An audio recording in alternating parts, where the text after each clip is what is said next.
Olá, sejam bem-vindos a mais uma edição do Que é a Verdade. Hoje, edição especial de Halloween. Vou começar mostrando para vocês aqui algumas fotos que eu juntei na minha caminhada essa semana pelo vizinhança. Vocês estão vendo aqui pés e mãos, como se as pessoas tivessem saído do meio do seu jardim, fantasmas. A outra casa aqui com um grupo de fantasmas reunidos. E a outra casa aqui transformou seu jardim num cemitério. Por que será que as pessoas fazem isso? Por que as pessoas precisam ornamentar a casa delas dessa maneira no Halloween? E o que isso tem a ver com a gente? Qual é a verdade? Então sejam bem-vindos ao Halloween e o Povo de Deus. Eu sou a Gabriela Herculano Silva Vila. E, como vocês sabem, eu gosto de fazer esses vídeos juntando um quebra-cabeça, um pedacinho aqui, um pedacinho acolá. E eu gostaria que vocês montassem a versão de vocês. Vocês também fizessem a pesquisa de vocês. A primeira vez que eu vim aqui para os Estados Unidos, em 2016, foi quando eu vi o quão forte era o Halloween. Antes a gente só via como era nos filmes. Mas nesses últimos 5 anos... eu tenho juntado bastante informação para descobrir de onde veio o Halloween, por que é tão importante para as pessoas e por que elas se fantasiam. E isso tem alguma relação para nós, quanto povo de Deus? Será que isso influencia? De onde veio essa história? Bom, vamos descobrir hoje juntos. Qual a origem do Halloween? Eu descobri que ele surgiu pelos povos celtas. Os povos celtas, quando terminava o período do verão para o começo do outono, eles achavam que a passagem entre o mundo dos vivos e o mundo dos mortos, ele era aberta. Esse dia era no dia 31 de outubro, e eles achavam que os mortos poderiam vir para o mundo dos vivos. E para que eles não fossem perseguidos e assombrados pelos mortos, eles tinham que se vestir como eles. Daí veio a questão das fantasias no período de Halloween. Você tem que se vestir, pretender que você é um morto para que eles não venham assustar a sua casa. Ou você coloca velas na frente da sua casa, você faz oferendas, coloca até mesmo comidas do lado de fora, que são comidas para você celebrar os mortos. E isso veio dos povos celtas, e isso quando houveram as cruzadas, que a Igreja Católica começou a englobar o costume de vários povos. Um dos costumes que eles englobaram foi o Halloween, só que na época os celtas não chamavam de Halloween, eles tinham outro nome próprio na língua deles. O nome Halloween vem, na verdade, do nome inglês chamado Hallow Eve. Hallow significa santo e Eve é tarde. Então, era a tarde que precedia o dia santo, o dia de todos os santos, que vai ser o dia 1º de novembro, celebrado o dia de todos os santos, onde as pessoas geralmente vão no cemitério e vão relembrar os seus mortos. Então, a Igreja Católica pega esse feriado, um feriado pagão, e torna santo. E como eles poderiam trazer as crianças, né? Como eu falei para vocês, eles começaram a colocar comidas para fazer oferenda para os mortos. Isso acabou se tornando algo divertido para as crianças. Como eu falei para vocês, o significado do nome Halloween vem derivados do nome Hallows Eve, véspera do dia santo, né? De todos os santos, já falei. Mas vocês sabem o que aconteceu no dia 31 de outubro de 1517? Mais uma vez ia ser celebrado o Halloween. E Lutero sabia disso. Então ele vai até a igreja de Wittenberg e ele vai e coloca as suas 95 teses.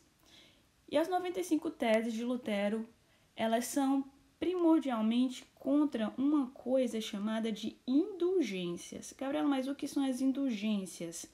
Indulgências eram quando você pagava, por exemplo, se você tem um parente que faleceu e todo mundo, segundo a Igreja Católica, iria para o purgatório. Purgatório, onde todo mundo iria pagar pelos seus pecados.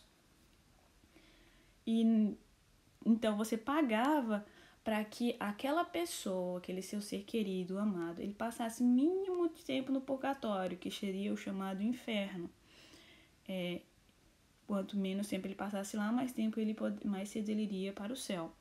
E Lutero, ele compreendeu através da leitura da Bíblia e das Escrituras que o justo viveria através da fé, que o sacrifício de Jesus, a sua expiação pelo nosso pecado, é a única coisa que é capaz de nos levar ao céu. E não importava quanto dinheiro você fizesse ou quantas escadas você subisse de joelho, não importa quantas oferendas você pagasse, você não é capaz de expiar seu próprio pecado.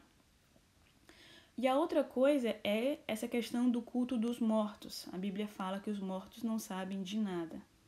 Mas, como eu disse para vocês, Halloween Eve, a véspera do dia de Todos os Santos. Então, era como se o dia de Halloween, os mortos têm direito de vir ao mundo dos vivos, e depois, no dia seguinte, você teria que adorar os mortos para que eles permanecessem outro ano lá no túmulo e eles não subissem para te assombrar. Mas como foi que surgiu essa ideia da imortalidade da alma? De que, na verdade, o corpo morre, mas a alma continua em vida. Ela vai para o purgatório, ela vai para o céu, seja o que for. Bom, tudo começa em Gênesis 2,17, quando Deus fala para Adão e Eva que eles não comam da árvore do conhecimento do bem e do mal. E ele diz, porque no dia que delas comeres, certamente morrerás. Mas já no capítulo seguinte, Gênesis 3, quando a serpente está tentando Eva, ela pega as palavras de Deus e distorce. Ela fala, certamente não morrerás. E quem estava certo? Depois de ter comido o fruto, Adão e Eva morreram? Eles não morreram no mesmo dia, mas eles morreram. Verdade? Certo. Mas não parou por aí. Quando a gente vai, eu vou fazer para vocês uma análise assim bem rápida da história do povo de Deus, para a gente poder chegar e compreender como isso afeta os nossos dias. Essa questão da imortalidade da alma. E por que é importante que a gente compreenda que essa ideia do Halloween não é uma ideia que nós, como cristãos, deveremos de forma alguma agregar ao nosso cotidiano. Nem de nenhuma imagem de Halloween, seja nos nossos Instagrams, Facebook ou o que for. Nós não devemos ficar cultivando, porque a gente vai ver que o povo de Israel começou a cultivar pequenas imagens na história dele e isso levou eles para longe de Deus. Bom, Êxodos 32:4, depois que Moisés recebe os 10 mandamentos ali em frente ao monte, ele está há muito tempo lá no monte e o povo fala, poxa, Moisés não desce. E eles vão e pedem a Arão que faça um bezerro de ouro para eles. E no versículo 4 do capítulo 32 de Êxodos, Arão fala assim, Israel, esses são os teus deuses que te tiraram do Egito, ó Israel. E é interessante que, assim, a priori, o povo, na verdade, só queriam ver a Deus, porque eles tinham escutado a voz de Deus lá no deserto. Mas eles só precisavam ver, eles não conseguiam ver. Eles ficaram com tanto medo da glória de Deus que eles eram incapazes de... Eles falaram até para Moisés, fala tu com a gente, porque se a gente ouvir a voz de Deus, a gente tem medo de ser consumido. E agora tinham passado poucos dias e eles já estavam ali pedindo uns deuses visíveis. Mas, Gabriela, eles tinham acabado de sair do Egito, era costume deles, foram mais de 400 anos vivendo isso. Então, é compreensível. Tá certo, pois depois de 40 anos no deserto, é renovada toda uma geração, o povo começa a assumir os pedaços da terra prometida de Canaã. E a gente está agora no livro de Juízes, a gente dá um avanço na nossa parte, na nossa timeline. A gente agora no livro de Juízes, no capítulo 16 e 18, tem uma história bem interessante. Começa com uma história de um homem chamado Maica. Maica, ele faz parte da tribo de Efraim. Eu quero que vocês guardem essa informação. Ele começa a construir uns ídolos. E ele pega, é dito que ele é feito um éfode. Éfode era o que era feito a roupa do sacerdote. E ele manda fazer a roupa do sacerdote, ele manda fazer uns ídolos. E é dito que esse homem começa a prosperar tanto que outras pessoas que vão visitá-los outro detalhe, essas pessoas que vão visitá-lo são da tribo de Dan, ficam com inveja de toda aquele ouro e toda aquela riqueza que ele tem. E a tribo se junta, vários homens vão lá, roubam os seus ídolos, e a tribo de Dan está indo conquistar a terra em outro lado. E eu queria que vocês atentassem no versículo 30 e no versículo 31 do capítulo 18, que fala assim, que a tribo de Efraim, ela se transforma sacerdote desses ídolos para a tribo de Dan. Esses ídolos, imagem de escultura, aquelas que o Mica fez. E eles ficam adorando esses ídolos até o período do cativeiro. Ou seja, o próximo cativeiro que vai ocorrer com o povo de Israel vai ser o cativeiro babilônico. Guarda essa informação, tá certo? Lembra que a gente está montando o quebra-cabeça. Agora vamos avançar um pouco mais na história. Nós vamos agora chegar à história depois de Salomão. Salomão, ele comete várias atrocidades perante o seu reinado, e Deus divide o reino, mas não no tempo de Salomão, já no tempo de seu filho. Então, Roboão, ele fica com 2 tribos, e Jeroboão pega 10 tribos e ele parte para outra. E a gente vai ver que a história vai ser agora dividida, vai ser o povo de Israel, as 10 tribos, e o povo de Judá, 2 tribos. E Jeroboão, quando ele foi para o outro lado do reino, ele ficou longe do templo que Salomão havia erguido. E ele ficou com medo que o povo quisesse ficar voltando para fazer a adoração a Deus lá em Jerusalém, e eles acabassem voltando com o coração deles para Roboão. Então ele pega e faz um bezerro de ouro. Lembra? Arão tinha feito um bezerro de ouro, e é engraçado que ele repete as mesmas palavras de Arão. Ele fala assim: teus deuses, ó Israel, que te tiraram da terra do Egito. E a ideia inicialmente de Jeroboão não era adorar o bezerro de ouro. Ele queria assim, olha, o povo só precisa ver alguma coisa, porque o povo ele é muito visual. Se eles só orarem a Deus, não vai ser suficiente. Eles precisam ver o templo. Então eu vou construir esses bezerros aqui de ouro, para que na verdade eles não estão adorando o bezerro. Eles estão orando, eles estão olhando para ele, estão lembrando de Deus. Mas o povo, eles caem em idolatria total. E a gente vai ver que no próximo capítulo, Deus manda um profeta, e vai uma história bem interessante. A gente vai ficar conhecida como profeta desobediente e também um profeta mentiroso. O primeiro profeta desobediente, Deus manda ele e diz assim: você vai dar essa mensagem a Jeroboão, você vai e volta. Você não para comer, você não recebe nada. E ele acaba desobedecendo porque um profeta mentiroso disse assim: olha, Deus falou comigo e ele disse que você parasse e comesse na minha casa. Isso acaba causando a morte do profeta. Mas voltando à história do profeta desobediente, antes dele conhecer o mentiroso, ele fala para Jeroboão de que Deus iria levantar um rei que iria destruir aquele altar e que nunca mais as pessoas iriam celebrar naquele altar. Mas depois o profeta morre, tem toda uma história que seria bem interessante vocês lerem no capítulo 13 de 1 Reis. Eu tô falando todas essas histórias assim bem rápido, mas se vocês quiserem se aprofundar, é melhor para vocês compreenderem todas essas histórias. Então, depois que o profeta morre, ele é enterrado na cova junto com o profeta mentiroso, e o profeta mentiroso fala para os seus filhos assim: olha, eu sei que a profecia dele vai se cumprir, e eu quero que vocês me enterrem na mesma cova que nós enterramos esse profeta. E já avançando um pouco mais na história, já em 2 Reis, lá no final do livro de 2 Reis, já no capítulo 23, a gente vai ver que Josias, ele está fazendo uma limpeza, né, não só em Israel, mas não só em Judá, mas também em Israel. E ele cumpre a profecia que o profeta desobediente havia falado. Ele vai lá naquele altar, ele não só destrói o altar. E é bem interessante que, se vocês lerem o versículo 16 e até o versículo 18 do capítulo 23, você vai ver uma coisa bem interessante que Josias faz. Ele não só destrói o altar, mas ele pega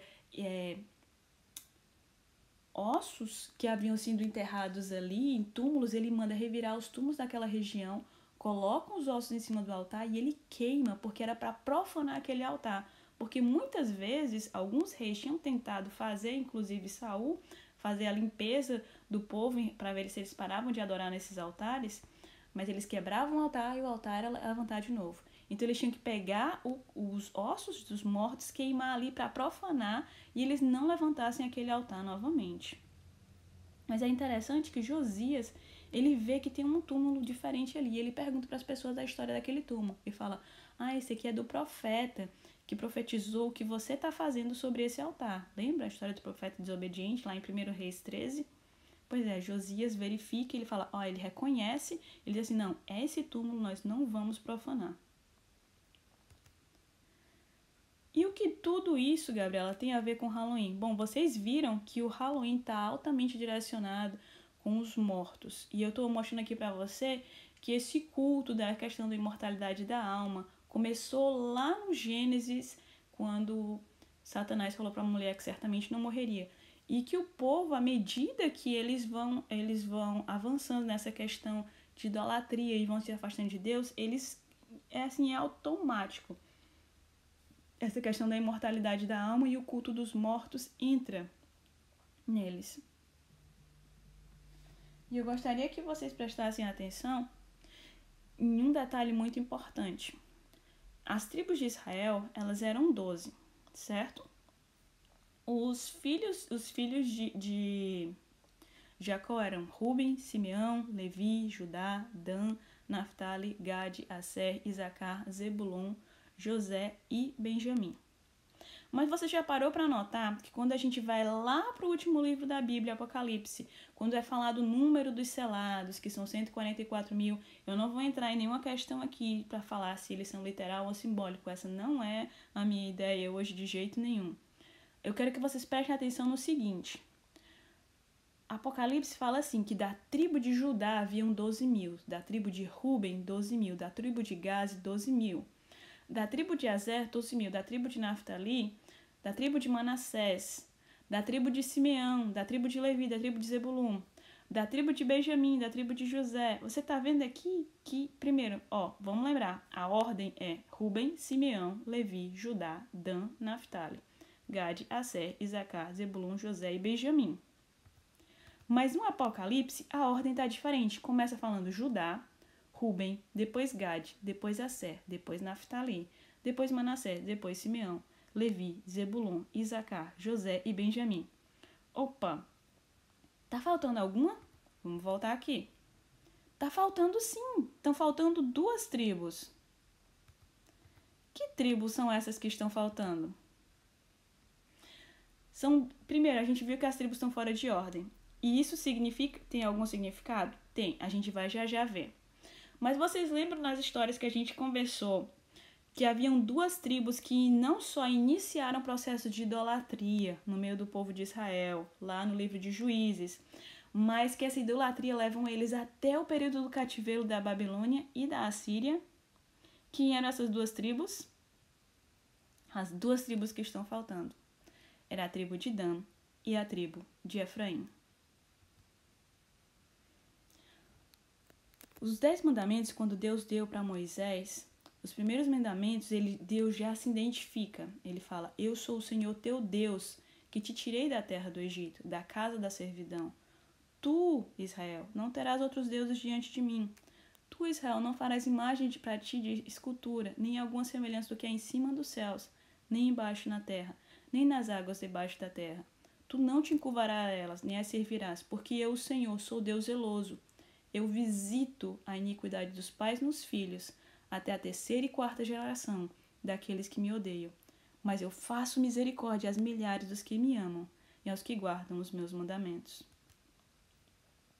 Você sabe o que significa o nome das tribos na ordem que aparece dos 144 mil ali na Bíblia?